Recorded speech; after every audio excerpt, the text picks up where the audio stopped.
I think most people realize that the human race has reached a crossroads.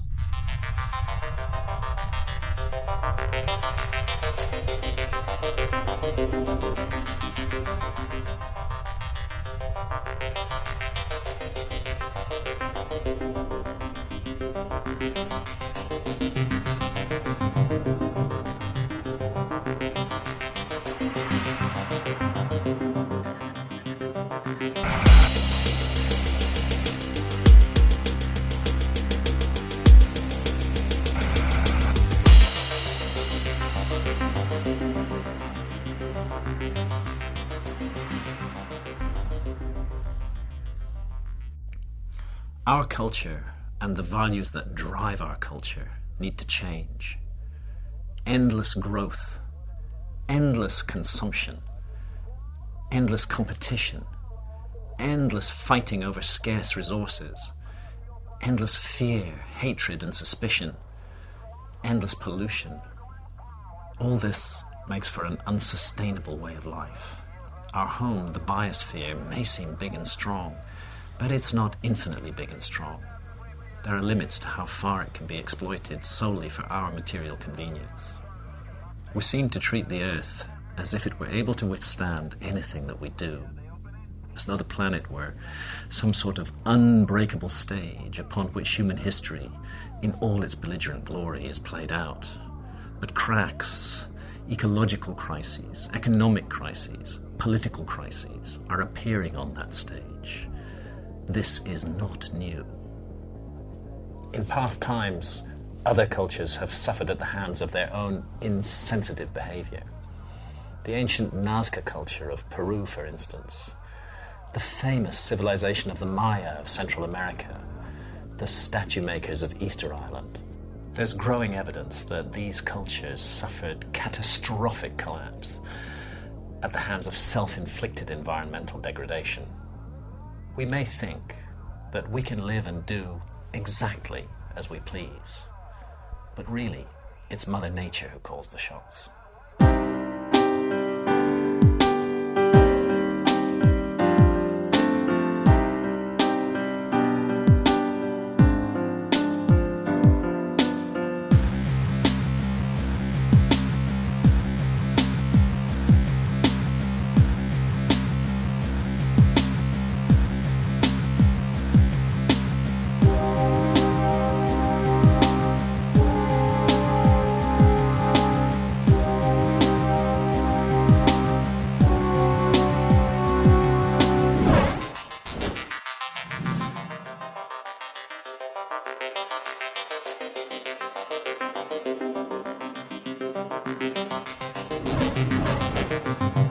The trouble with Earth 1.0 technologies is that they are divorced from ecological considerations.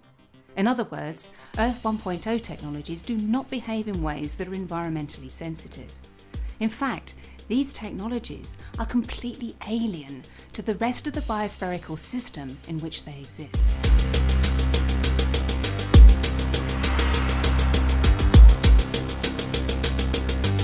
A classic example is our building technologies.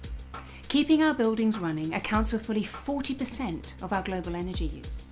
In other words, our buildings are responsible for massive emissions of the greenhouse gas carbon dioxide. To make matters worse, our buildings are made of materials that are inert and lack responsiveness. In other words, when we build a block of flats, we are effectively creating a vast surface area that is passive in the context of its environment. Contrast this to living systems that are sensitive to their environment and can optimize their structure and behavior. Think of leaves that can follow the path of the sun, or blood vessels under the skin that can actively constrict or dilate in response to ambient temperature. In each case, life is responding in a smart way to environmental changes. This is what the Earth 2.0 approach to building entails. A built environment whose surface behaves in a sensitive and lifelike way, for example, by absorbing greenhouse gases, or by modulating its opacity and colour to reflect more or less sunlight, or even by harvesting its own energy.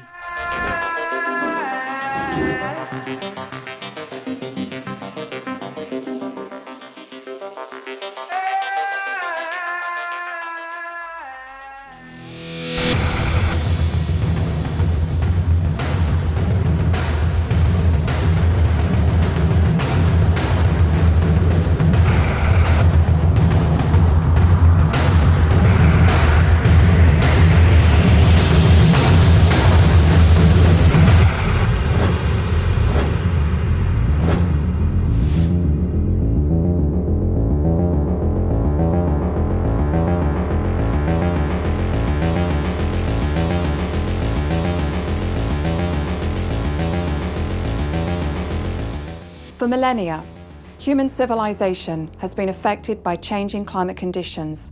Indeed, at times, adverse climate change may well have determined the very course of human history. Bearing this in mind, a fully realised Earth 2.0 civilization would consist of cities that, through their specific structure, can respond to major environmental threats in a smart way. Just as certain ecosystems can adapt to seasonal flooding, so too will Earth 2.0 cities be able to absorb harsh environmental impacts.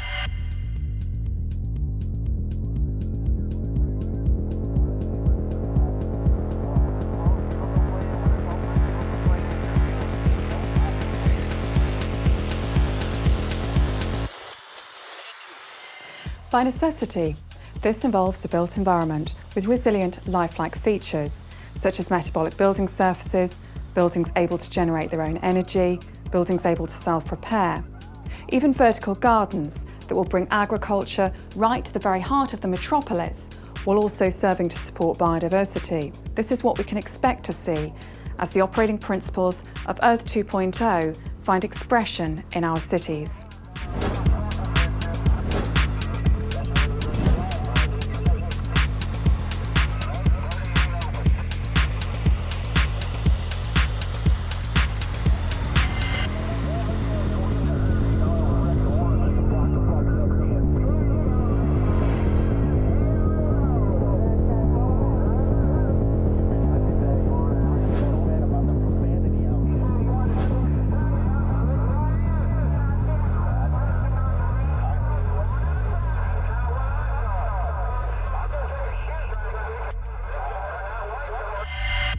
Our world is governed by technology.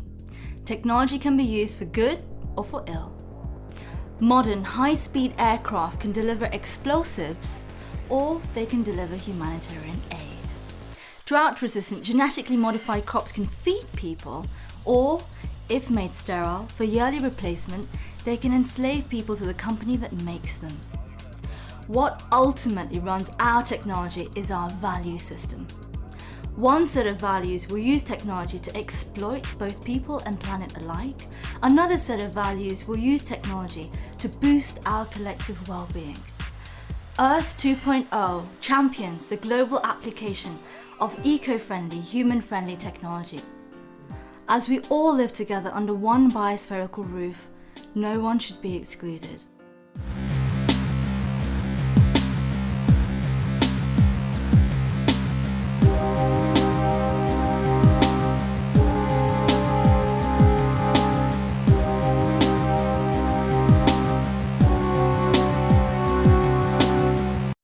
At this juncture of the human story, our choice is clear.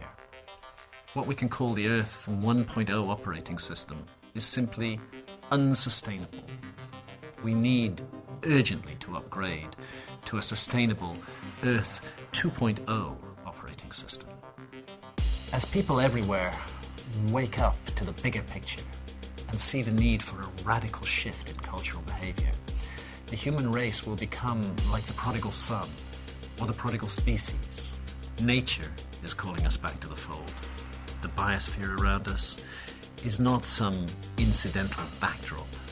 It's the very life support system that has borne and sustained the long and epic human journey.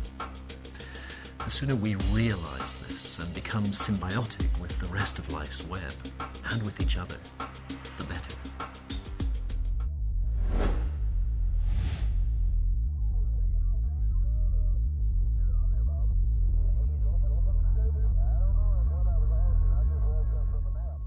Like ecosystems, individuals, organizations, and countries can evolve and adapt for mutual benefit and collective good.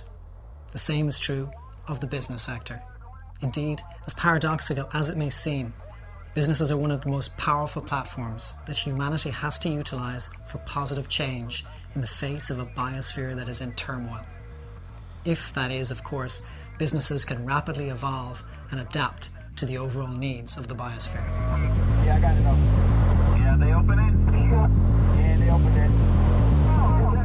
The traditional Earth 1.0 approach to business of take, make, and waste is unsustainable and needs to be replaced. Consequently, innovation and collaboration need to be unleashed like never before to deliver a sustainable tomorrow. Businesses must leave behind the insular models of the past and instead adopt an ecosystems approach to growth. Those who do will benefit most from the opportunities inherent in a finite, interconnected biosphere. One of the most important assets that businesses have at their disposal is the power of their brands. For brands, traditionally, opaqueness has reigned supreme. Yet, an important feature of our evolutionary story to date has been a simple understanding of cause and effect which has been enabled by transparency. Transparency is not just a feature of our evolutionary tale, it is also a vital ingredient for an evolving, self-actualizing ecosystem. If businesses are to realize their potential as catalysts for positive change, then transparency must once again be put back into the way a brand operates at corporate, employee and consumer level. Consumers must see in terms of true biospherical cost what they are buying into, which means that under the Earth 2.0 operating system, it will be the greenest, most philanthropic brands, those most sensitive, most generous to the needs of their overall environment that will thrive.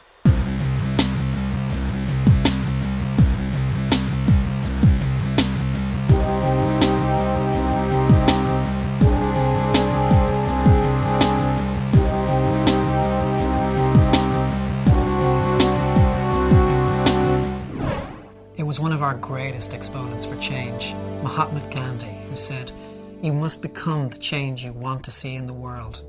Well, for business, this means becoming an integral part of the ecosystems within which we must evolve.